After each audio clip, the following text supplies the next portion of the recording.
I'm Jackie Doucette, and I'm on a mission to discover exactly what life is like beyond retirement. Join me while I chat with people who've already done it, who've retired to something rather than from something. Let's find out together exactly what's waiting for us when we say goodbye to that 9 to 5. Hi everyone, welcome to another episode of Beyond Retirement. Today it's my pleasure to be joined by Leah Sefor. She's South Africa's go-to life and relationship expert. She's well known for being a straight-talking, take-no-prisoners life coach, an author, podcaster, and speaker whose work is all about what it means to be real. Leah's worked internationally with individuals, couples, and organizations for more than 26 years and also appears regularly on TV and radio as a life, relationships, and communications expert. Thanks for joining me today, Leah. Absolute pleasure to be here. Thank you for inviting me. I'm really interested in the kind of things that you're doing, and I hope that the information that you're going to bring is going to be really useful to all of my listeners. I hope so too, and I think it's a really important podcast that you do, addressing really significant issues for people. So I'm really grateful you invited me here today. Oh, wonderful, thank you. Something I really like to do at the beginning is ask my guests how they got into the field that they're in now. So did you always want to be an expert in life and relationships, or was it something that sort of grew out of something else you were doing? So my parents were big facilitators and trainers in the field of personal development work in the 80s, which was very out there and very weird in South Africa, which was a very conservative country during the apartheid years. And I grew up with this very empowered household of, this journey of what it means to be a human being. And what is so mainstream now was really not back then. It was very fringe. So, people thought my family was a bit strange. So I'm very grateful though, because I literally grew up with this work in my blood. And I've always loved working with people. I actually went into the field of body work for a very long time after I finished school, which was, massage, reflexology, Reiki, all of the energy body work stuff. And this led me naturally into coaching, because even back then there wasn't a title of life coach. This is quite a new concept. So it was definitely working in a very intuitive way with people. Then when it started becoming a field to really, qualify, and I did. I went and did all my qualifications in life coaching, and through that started specializing with relationships, since that seemed to be the big thing that was coming out of all the client sessions that I was engaging in. So, relationships for me is your relationship with yourself. If that's not working, then no other relationship is going to work. And then the other big thing around relationships had to do with communication. And, communication became a really big field that I specialized in as well. And then, this year I finally published my first book around that. So I'd say relationships, communication go very hand in hand. And it's relationships of all kinds, not just romantic. It's platonic, it's business, it's family. So as much as I work across all fields, those really became my specialities. And it's true, relationships are kind of the fundamental part of our life. I mean, without a relationship, you've got nothing. Everything that you do, interacting with everyone, is a relationship of some sort. And if you haven't got that sorted out, then you're really in trouble. Absolutely. And nothing's going to shift with any external relationship. And it's very easy to point the fingers outward. But at the end of the day, you are the common denominator in all your sad stories of relationships in your life. So it's got to start with you. So one of the themes I've picked for this season is confidence. And I think that it's really important, especially in retirement. And one of the things that I've heard from a lot of people is that they don't want to retire because they don't know what to say when someone says, "What do you do?"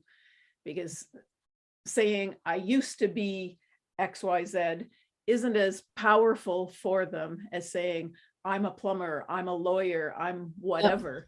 And they seem to lose their identity. And I think that it's really important for people to understand that they can be important parts of the world without being attached to their job. And I was wondering if you can talk a little bit about how we can change our thinking and be happy with who we are. It's such a big issue for so many people, and it's because we spend our whole working careers identifying with what we do, not with who we are. and we kind of leave our personal stuff at the door and everything becomes about the job title. And even if you go to a party and you meet people for the first time, the first question out of your mouth is, so what do you do? So I understand that kind of, I don't do anything, because it's, people will frame a lot of their perception on you, about you, based on what you do. I don't know if you've noticed, if somebody says, oh, I'm a lawyer or a doctor, it immediately gives them, social standing. And if you say I'm a stay-at-home mom, there's that kind of awkward, okay. We've really got to change this perception in society of what we feel is value jobs and non-value jobs. And I do think a huge amount of that has changed through COVID, with a lot of people having to step away from the office, needing to step away from the ego that is their job title in front of colleagues, and being at home and realizing that there's far more to life than your job. So I think that the positive that has come out of COVID has really been people reframing what this whole thing means around, your job title. But just because you are no longer in the job doesn't mean that all the skill and all the experience that you had from the 30, 40, however many years you've worked in that job have just disappeared overnight. And I think it's what's reframing is that you were in service to a company, or you were in service to a select group of clients. Now in retirement, you get to be of service to humanity in general, and still spreading this amazing experience and know-how that you have, that you just cannot get from a book, but in far more public ways.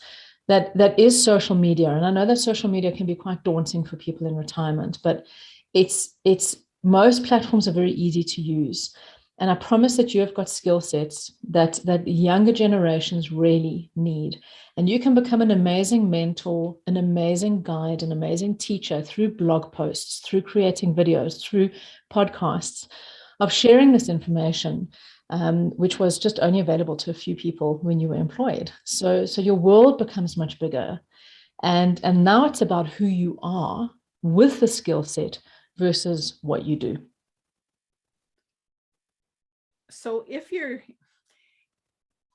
if I'm sitting here and I'm saying, well, wow, I used to be a doctor, and now I've got all this knowledge behind me, and I've got no way to show anybody that it's something that's of value to them, how would I go about doing that at the start? Yes, I've got social media out there. I can start posting things on Facebook, or I could start a blog.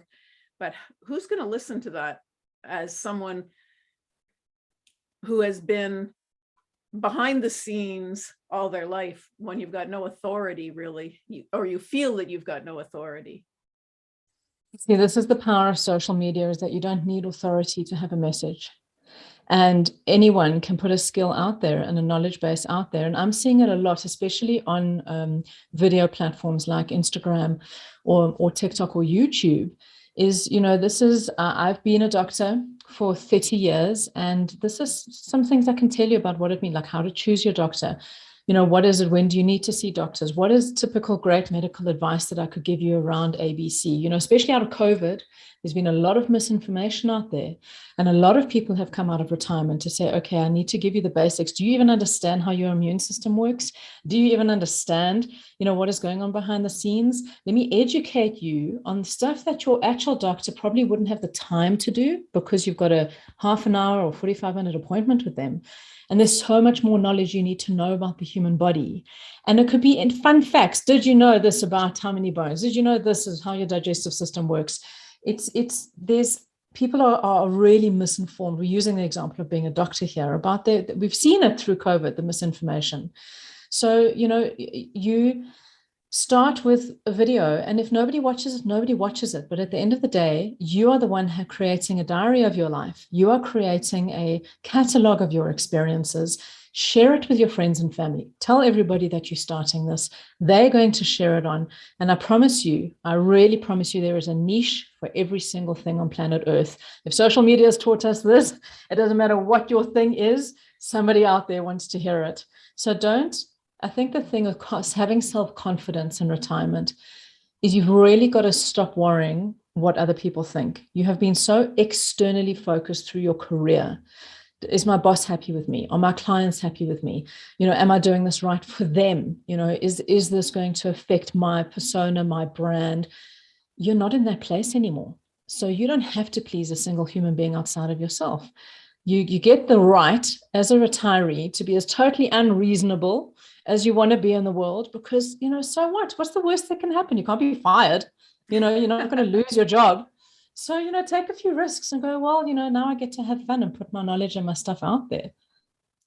That's an amazing point of view that I think a lot of people forget about, is that they don't have to do it for someone else anymore. They can do it for themselves. And yeah, looking inward to see what it is you want to do is the whole point of my show, is trying to say, hey, what have you always wanted to do? And now you've got a chance to do it. And if you've been doing something for 20, 30, 40 years, you're probably pretty good at it, and you can share that easily. Absolutely. And there's always someone. It doesn't matter what your job was or what your expertise was. There is somebody else in that job, and there is somebody else apprenticing in that field, and some of your knowledge could really help them. Because, really honestly, when you start in a career, it's very rare that people truly mentor newbies. They don't have the time to really sit down and really nurture and mentor the new ones. So where are these young kids who are entering the workforce actually getting their knowledge base from? And this is where retirees come in. So, here I remember there was this amazing movement. We had a retirement home here in Johannesburg, it was specifically for teachers. It was for ex-educators. And so it was a retirement community facility that was built for these educators. So here you've got this collection of these incredible minds, and they're retired. But, we have a lot of problems with the education system in South Africa, and a lot of undeveloped school systems, and a lot of unqualified teachers. So they started partnering with schools where the bus would bring the kids to the hall at the retirement home, and they would get after school tutoring for free by these amazing retirees who have this incredible knowledge base in education. They were retired, they didn't need the money, they were living their life, but they were bored. They'd lived their whole life in service, and now they're completely bored. And then on the other end, you've got these young children who are so desperate for knowledge, and they're not getting it anywhere, and they can't afford private tutors. So this amazing partnership developed of, let's bring these sectors together so that both can win. And I just loved that of how you can continue to be of huge service even after retirement. That is an amazing idea. It would be a good thing to have just about anywhere, I think. It doesn't matter where you are, the schooling is not necessarily good enough. Yeah. It's the same. And general life skills. I feel like life skills are disappearing. I think, kids don't know how to knit. They don't know how to crochet. They don't know how to bake. They don't know how to change a tire on a car. They don't know how to change a plug. Basic things you need to know for life are being lost. I don't know about other education systems, but I know, when I was at school, we had home economics, and that was the subject where you learned that stuff. That doesn't exist in many schools anymore. So I feel that there's just these basic life skills are disappearing. And I don't know his name, but I remember there was that podcast that went viral through lockdown from a man who started teaching. His lessons were for young men who weren't raised with fathers on how to do basic things. And his first video was how to do a tie. How do you tie Excellent. a tie? It went viral, like millions of views of these young boys that nobody had ever taught them how to do a tie. And he did exactly. How do you change a tie? How do you iron a shirt for a job interview? People start thinking that if you've got to be relevant on social media, you need these really big, profound ideas. You don't. The basics are disappearing. And that's where I feel retirees play a huge role in keeping that stuff alive generation after generation. I wouldn't have thought of that myself, actually. Teach someone how to iron a shirt, that's important. And nobody irons shirts anymore. You find them on the floor. Exactly, basic life skills. So I think people I work with in retirement feel extremely threatened. Maybe not threatened is the wrong word, but very overwhelmed and intimidated maybe by technology. Yes. By social media, by the way the world is moving. And a very common phrase I hear with the retirees I work with is, well, but they don't need me anymore. but they don't need that anymore because they can just get it online. And I think you're really overestimating how much stuff people can get online. It's people are looking still for a huge amount of content and connection in that content. And a young boy is not going to go online to his friends to say, hey, I've got a job interview and I don't know how to tie a tie, because he doesn't want to look stupid. He doesn't want to be laughed at. But when there are elder mentors that can just put this information out there, they're going to get a massive following, because people really want this information but can't actually find it.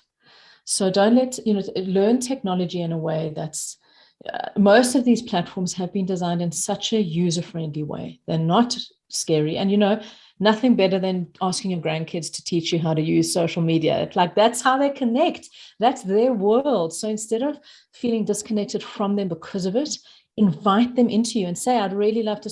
My father just turned 80. I've been a writer for many, many years. And he said to me, like, I'd really love to start a blog, just because I've got so many wonderful stories from my childhood and so many things that have happened in my life, and I'd love to share those. So we went through a day of teaching him how to do a blog online, and this became like his new hobby, and amazing how many people started reading his stuff. So ask your grandkids to teach you and show you the way. I was going to suggest that a lot of people say, oh, I don't know how, and that's a perfect way to do it. All those kids that are looking for something, they can show you something too. Absolutely. And the more you do, the more confidence you build in yourself. The more you can get a control of something, the more empowered you feel about yourself. And you want to have greater self-confidence when you retire. I think the first step is definitely physical confidence. I think, you've maybe been sitting behind a desk for 30 years. Maybe you've never really worked your body. And physical confidence is something you now have the time to explore. So go and run, go and do your yoga classes, go and learn how to get your body fit, because you're never too old to do that, never.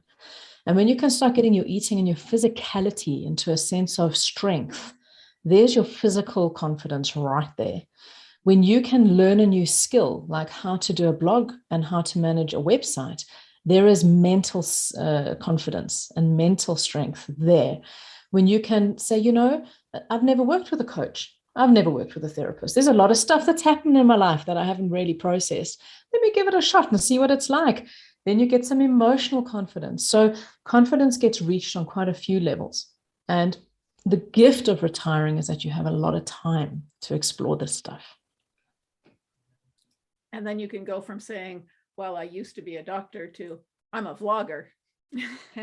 Absolutely. And watch people's mouths drop, go, wow, you do that. And that's a whole different sphere. One of the most transforming books, and I don't know if you've already maybe mentioned this in previous episodes, is a phenomenal book called The 100-Year Life. And please do yourself a favor and get this book. So it's by Andrew Scott and Linda Grattan. And their whole focus on this is, we are now in a world where life expectancy is easily going to be reaching 100. And do we still commit to this idea that 65, or I don't know internationally what standard retirement age is, but in South Africa, it's 65. And for me, 65 is the new midlife. Exactly. 65 is when you are fit, you're at the top of your game, you've got the best experience, you're really riding that wave. And now you've got to just pack it all in and go and sit on a beach with a fishing rod and just like disappear. Well, what is that? So they approach this whole concept that, this is a huge issue from economics with retirement policies, is that retirement policies, if you're living another 40 years after retirement or 30 years, your policy is not enough to keep paying out over that time. So they approach this idea of compartmentalizing phases of your life. We used to live through the world in a very linear way. You go to school, you then go to university, you then meet your mate, you then get married, you have your child, you buy your first home, you get your first car, you get your job, and there you must stay, until you retire at 65. Their whole thing is, let's break that up and go, there's a period where you are learning and studying. Then there's a period where maybe you are adventuring and traveling, if you do that gap year. Then there's a period where you are working. Then there's a period after that, which a lot of people, when they retire, go on to become board members, or they go on to become consultants or mentors. So that's a mentorship time frame. But stop seeing that stuff in a linear way. If we can shuffle them around and go, okay, well, I finished my first work phase and now I'm 65. Guess what? I'm going to go back to university and study something else. I'm going to go and learn a new skill in a completely different direction of what I've always wanted to do. Then I'm going to travel a bit because now I'm retired and I'm tired of getting up at 5 every morning for my job. And I'm going to sit on a beach for 3 months and just relax.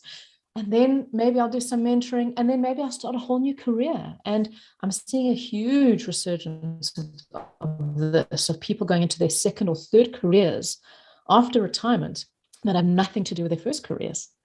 And it's a very exciting concept when you can get that. So again, it's called The 100-Year Life. And it's a fantastic book to read. I'll make sure that goes in the show notes so people can find it. Thank you. That sounds wonderful. It sounds exactly like the way life should be, I think. Yeah. Because there's just so many different things that we can be doing. We can't just close a door and say we're done now. And I feel that, my feeling with a lot of people is that what they studied at university was what their parents wanted them to study. It wasn't really what they wanted for themselves. And you studied it, you got the qualification, you went and did the job, you got the t-shirt. Now it's time to revisit your 18-year-old self and go, well, what at that time did I really want to do with my life? And now that I have maybe the money, the experience, the life know-how, I can maybe reactivate that and see what that is. Because it is never too late to have a second career. Never. That's a really good message, I think. That's something that I try to push into people that I talk with, that what you are doing and what you wanted to do can be 180 degrees apart. And we spend all of our adult life, in my opinion, pushing down our imagination and quelling the, oh, I really want to do that feeling that you had as a kid. And once you're done all those important things that you had to do, now's the time to dig that imagination back out again and see what it was that you really wanted to do. And that's what you're saying. That's it exactly, perfectly aligned. And I think for a lot of people, they, look, when we go through life, we do occupy different roles at different times of our life. And when you become a parent, you now step into the parental, responsible, predictable, safe, reliable mindset. That is where you stay as a parent. And that mindset is not conducive to risk-taking behavior. That mindset is not about getting out of your comfort zone. Everything about parenting mindset is staying in the comfort zone, because then we are safe and then we are protected. So, you can either use the empty nest years, and I'm talking to maybe younger people here who haven't quite retired, but either as a scary time or as a total time of liberation, to go, well, the comfort years are done. I've birthed my child into the world. And now I get to step out of that parent persona into reminding myself who I actually was before I had a child. And what were the dreams that I had? And what did I want to do? And, who cares if your kid thinks you've lost your mind, because all your kids are all going to think you're weird. My daughter thinks I'm completely strange. I don't care. Because I've got to live my life my way. And I don't want to have a day of feeling resentful towards my daughter because of the stuff I felt I had to give up to parent her. And I feel that with retirement comes this, who did you have to be in your job? What did you have to suck up for a boss? What words and truth did you have to swallow for your colleagues and your clients? You are not there anymore. So you now get to really step into that authentic self. And in saying that, I want to urge people to also be very selective about who you are surrounding yourself with in retirement. Because if you keep surrounding yourself with the same group and the same friends and the same social circle that was with you around your whole work parenting life, that is the box that they now hold you in. So if you in retirement want to try and step out of that box and do something completely unreasonable or unpredictable, they're all going to get a bit unnerved. what is going on with Jackie? Have you seen what she's wearing lately? What has happened to her? I think she's having a retirement crisis, nervous breakdown. What? So people get very freaked out if you start behaving in a new way. And yet it's exactly what you want to do, is act in a whole new way and dress the way you want to dress and be who you want to be. But that requires maybe surrounding yourself with a more supportive support system who give you the space to be that. So you don't feel embarrassed or shy or having to shut down and revert back to your little box to keep everyone else happy. I think that's important, that I can relate actually to all of that, because I've had a couple of people ask me if I feel like maybe I'm having a later midlife crisis because of the things that I want to be doing. And I'm getting close to finally retiring for the second time. But I retired from the military and took off that uniform, and it just completely liberated me. It changed who I was. Even though I went back to work for them as a civilian, it's not the same. And I get to be a whole new person, and now I get to be a whole new person again. And it's very exciting, and people are looking at me like I'm crazy because of the things I want to do. But I think that's wonderful. I think it's wonderful. And I never use the phrase midlife crisis. I use the phrase midlife awakening, because I think people hit that wall where they realize that the persona that they have perpetuated for 20, 30 years is just not who they are anymore. And we try and keep ourselves in the same mental, emotional, and physical space that we were in our supposed heydays of being in our 20s.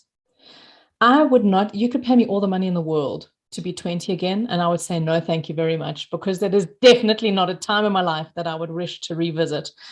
I don't know why we set the bar at that youth phase where physically we are absolutely powerful and in great bodies, but emotionally and mentally we're nowhere. We haven't even begun to know who we are. So we've got to reframe what the heyday is. What is the height of our power at what age? And I'm seeing it in retirees. For me, retirees, you don't know yourself as well as you do by the time you're retired. You know who you are, you know what you want, you know what's not acceptable, you're clearer on your boundaries, and you're good at asking for what you want by this age. Whereas, your 20-year-old self is definitely not there. So I think your beautiful journey, Jackie, has been very, as much as outwardly people may be saying, oh, what is going on with her? I think inwardly you don't underestimate how much of a light you are by showing other people how it can be. And people are always scared to take that leap until they can see somebody else doing it. And then they go, oh God, look, she didn't die. Actually, she's really happy. That means maybe I could do it too. So never underestimate the power of being a light bearer when moving into new directions. And it just shows other people that it can be done. Oh, that's beautiful. I could continue or listen to you continue this conversation for ages, but I think we're going to have to wrap things up very shortly. I know you've got your own website and you've got a few things to offer people there. Can you talk a little bit about what you've got to offer? Absolutely. So my website is leahsefor.com. And on there, I have given 3 freebies. You go onto the freebies page and there is a meditation, there is an ebook about relationships, and there is a video on how to stop with the self-sabotage. So there's all free things that you can download. And then you can find all the links for my social media platforms, which is all at Leah Sefor across all social media. I have a blog you can read. I've got a book you can get on Amazon called That's Not What I Meant, The Smart Savvy Guide to Communication. And you can find all the details through my website. That's fabulous. Thank you so much for being with me today, Leah. This has been a truly eye-opening conversation, and I hope that all the listeners got as much out of it as I know I did. Oh, wonderful. Such a gift to be here. Thank you, Jackie. And that's it for this episode of Beyond Retirement. Thank you so much for hanging out with me. I hope you enjoyed it. Are you ready to start rocking your retirement? Head on over to www.beyondretirement.ca/rocking it and sign up to plan out your own roadmap for retirement. Don't wait till it's too late.